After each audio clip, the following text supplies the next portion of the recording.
Hola, yo me llamo Kenia Magaña y yo voy a presentar el capítulo 11 del Manual de Economía que se titula La ecuación de Slutsky.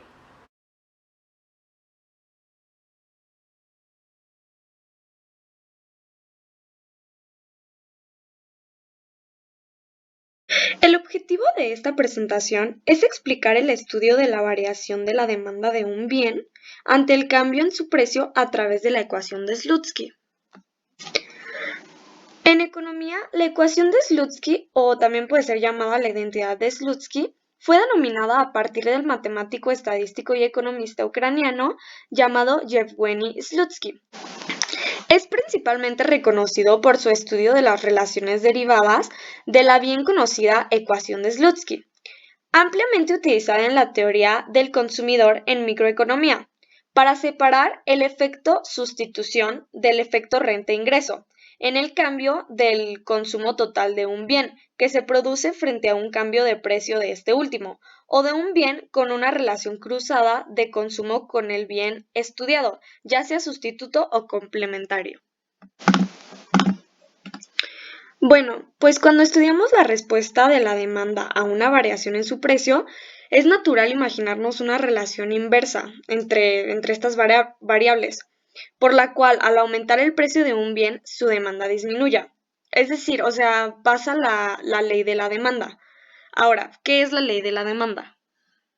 La ley de la demanda refleja la relación entre la demanda que existe de un bien en el mercado y la cantidad del mismo que es ofrecido en base al precio que se establezca. Su estudio permite deducir de modo sencillo las cantidades de los productos que son accesibles en un mercado para los consumidores de, diferentes niveles de precios. Existen además otras variables condicionantes de la demanda. Estas son, por ejemplo, la renta, las preferencias o conductas de los individuos, las modas y la existencia de bienes sustitutivos o complementarios. Por lo general, esta relación entre precio y cantidad es inversamente proporcional. Habitualmente se representa la cantidad demandada como una variable dependiente del precio, pero de hecho depende además de la renta de los individuos, los precios de otros bienes y otros factores diversos. Gráficamente se puede observar esta situación en la figura 1, la cual es esta. Al disminuir el precio del bien 1, su restricción presupuestaria se desplaza hacia la derecha. En consecuencia, dadas sus preferencias, la elección óptima pasa del punto A, el cual es este, al punto B, donde la cantidad demandada del bien 1 ha aumentado. Sin embargo, sabemos que esto no siempre es así, ya que en realidad los bienes pueden clasificarse de dos formas según la reacción de la demanda ante cambios en el precio. Antes de continuar con la clasificación de los bienes, primero me gustaría aclarar qué es un bien. Un bien es aquello que proporciona a su poseedor algún tipo de satisfacción y por lo tanto tiene una utilidad. Esto puede ser desde algo tan chiquito como un dulce hasta una casa, puede ser el internet, el celular que tenemos en la mano, la computadora que ahorita estamos usando, puede ser lo que sea hasta la comida, mientras nos brinde algo a nosotros. Existen diferentes tipos de bienes y diferentes clasificaciones depende de diferentes establecimientos, son cómo se clasifican. Podemos diferenciar entre bienes de consumo, los cuales se clasifican entre duraderos o perecibles, y bienes de capital. También pueden clasificarse dependiendo del grado de reacción ante cambios en la renta, bienes normales y bienes inferiores.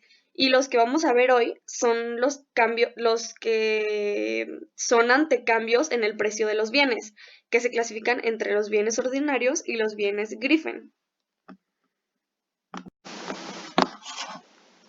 Un bien normal o un bien ordinario es todo aquel tipo de bien o servicio en que la demanda aumenta a medida de que aumentan los ingresos.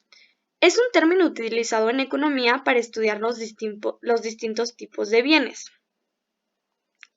En términos económicos, los bienes normales cumplen la ley normal de la demanda, que sostiene que al aumentar la renta de una persona, el consumo de bienes aumenta. Por ejemplo, si una persona tiene una renta de 20,000 pesos al mes y se compra 2 pares de zapatos al mes, si le aumentan el sueldo hasta 60,000 pesos al mes, si su consumo de zapatos se incrementa hasta 4 pares de zapatos al mes, podremos afirmar que los zapatos se comportan como un bien normal. Características de los bienes normales. En economía, los bienes normales se caracterizan por la variación positiva que sufre la demanda de estos productos según aumenta la renta de los consumidores. Un aumento del ingreso de las personas provoca un aumento en la cantidad demandada del bien normal. Es decir, el incremento de la renta de las personas tiene como efecto una elasticidad renta positiva. Cuando mayor es el presupuesto de una persona mayor, es el consumo de un bien normal. Un aumento del precio de los bienes normales provoca un efecto negativo en la demanda, es decir, al subir el precio de un bien normal, los consumidores reducirán el consumo de ese bien. Por consiguiente, la curva de esta demanda será siempre negativa o nula. En caso de los bienes normales, con elasticidad perfecta. Existen dos tipos de bienes ordinarios. Dependiendo de la velocidad a la que aumente su consumo, según va aumentando la renta de los consumidores. Uno de ellos son los bienes de la primera necesidad. Su demanda crece a un ritmo menor al que lo hace la renta de los consumidores. Algunos ejemplos de estos serían el pan, la leche, los huevos, etc. Los otros son los bienes de lujo o superiores. Su demanda aumenta de manera más rápida al que lo hace la renta de los consumidores. Algunos ejemplos podrían ser servicios de entretenimiento, la ropa, la carne o el pescado, etc. Un bien Giffen es aquel cuya demanda aumenta a medida que el precio se incrementa. Por este comportamiento inverso a los bienes normales, no cumplen la ley normal de la demanda siendo estudiados en microeconomía. En el caso de los bienes Giffen, se produce la paradoja de que la demanda de este bien aumenta cuando más caro es. Este tipo de bien se asocia directamente a bienes de subsistencia que necesiten personas que se encuentran en situaciones de extrema pobreza y con un presupuesto muy limitado. Por ejemplo, los bienes como comida, como alimentos básicos, que en el caso de que se produzca un aumento del precio de ese bien, se produce un aumento de su demanda. Al contrario que los bienes ordinarios, la curva de demanda de un bien Giffen tiene pendiente positiva, en donde los incrementos en el precio, o sea, P1, en esta gráfica el P1, que es este, y el P2, producen aumentos de demanda del bien, representado como el X1 y el X2. Habitualmente se considera una conducta atípica del comportamiento del consumidor al catalogar como bien Giffen a ciertos bienes. Los bienes Giffen deben cumplir 3 condiciones indispensables para encajar en esta categoría. El bien del que se trate debe ser un bien inferior, lo que significa que dicho bien se demanda más cuando menor es la renta del consumidor.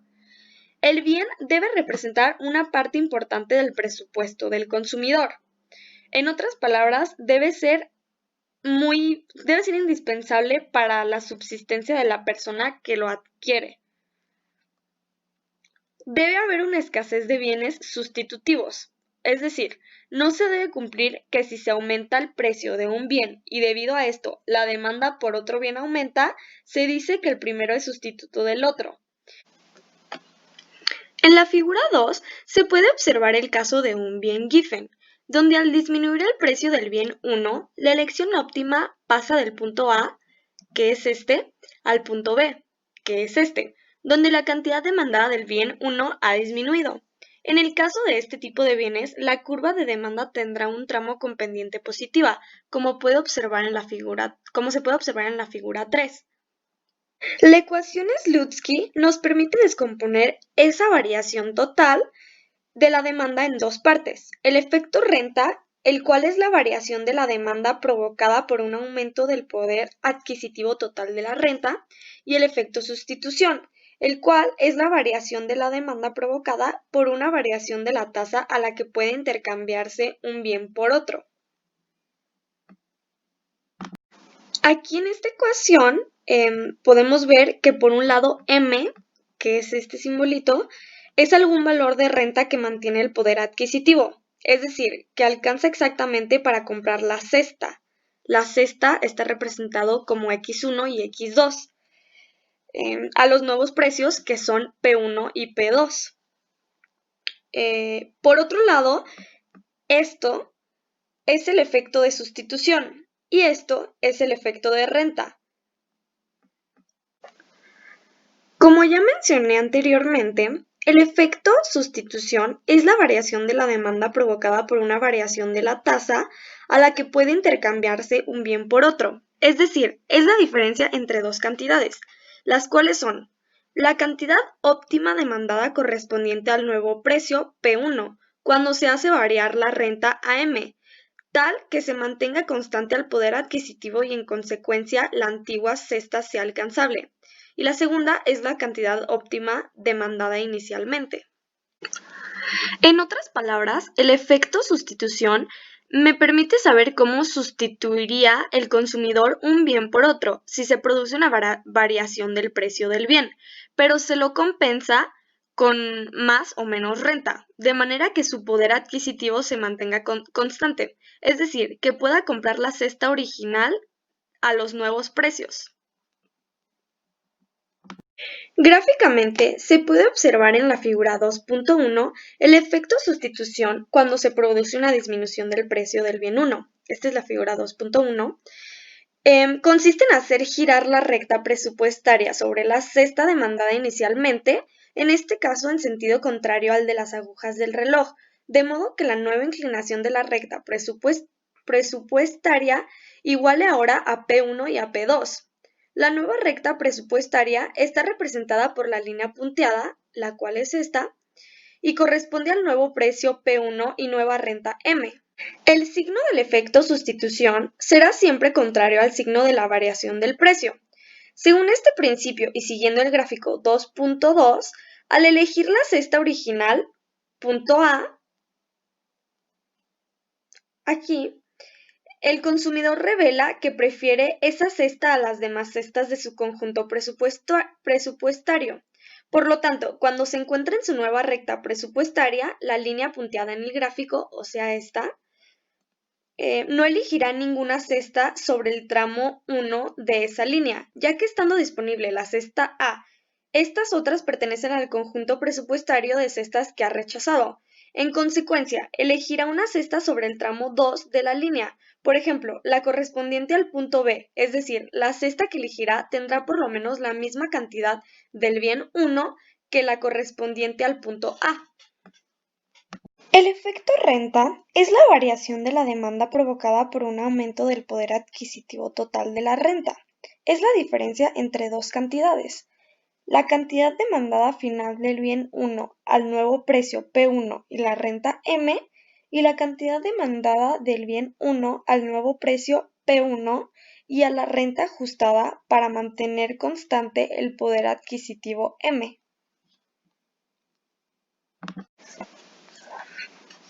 Es decir, el efecto renta muestra cómo varía la cantidad demandada de un bien cuando se dejan constantes los precios al nuevo precio P1 y se hace variar la renta de M a M. Gráficamente se observa en la figura 3.1 el efecto renta. Es la variación en la demanda del bien 1 cuando se hace desplazar paralelamente la recta que giramos anteriormente para calcular el efecto sustitución. El efecto renta, a diferencia del efecto sustitución, puede tener signo contrario al signo de la variación del precio o puede tener el mismo signo, por lo tanto, será determinante en la clasificación de los bienes en ordinarios Griffin. Recordamos que los bienes pueden clasificarse de dos formas según cómo reaccione la cantidad demandada a cambios en el precio cuando se mantienen constantes el resto de las variables de interés.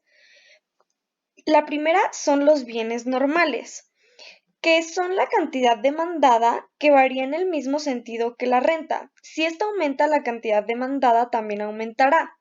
Y la segunda son los bienes inferiores. La cantidad demandada varía en sentido contrario a la variación de la renta. Si aumenta la renta, la cantidad demandada disminuye. Por lo tanto, cuando el signo del efecto renta sea contrario al de la variación del precio, estaremos frente a un bien normal, y cuando ambas variaciones tengan el mismo signo, estaremos frente a un bien inferior, lo cual todo se demuestra en esta figura. Hasta ahora hemos visto que la variación total de la demanda de un bien ante una variación en su precio nos permite clasificar a los bienes en ordinarios y Griffin. Vimos también que el efecto sustitución tiene siempre signo contrario a la variación del precio y que el efecto renta nos permite clasificar a los bienes en normales e inferiores. Con esta información podemos analizar qué condición deben cumplir los bienes para ser ordinarios o Griffin.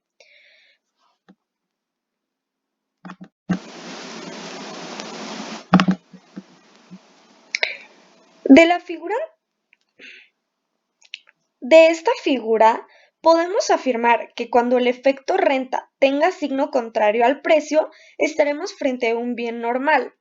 El efecto sustitución, que es siempre contrario al precio, reafirmará este efecto y por lo tanto el bien será inequívocamente ordinario. Cuando el efecto renta presente el mismo signo que el precio, podrán ocurrir dos cosas: que el efecto renta esté dominado por el efecto sustitución, en cuyo caso el bien será ordinario, o que el efecto renta domine al efecto sustitución, en cuyo caso estaremos frente a un bien Griffin. Por lo tanto, podemos concluir por un lado que un bien Griffin es un bien inferior, tan inferior que el efecto renta supera el efecto sustitución. Por otro lado, podemos reformular la ley de demanda de la siguiente forma: si aumenta la demanda de un bien cuando aumenta la renta, debe descender cuando sube su precio. Es decir, que la ley de la demanda vale solo cuando el bien es en cuestión ordinario.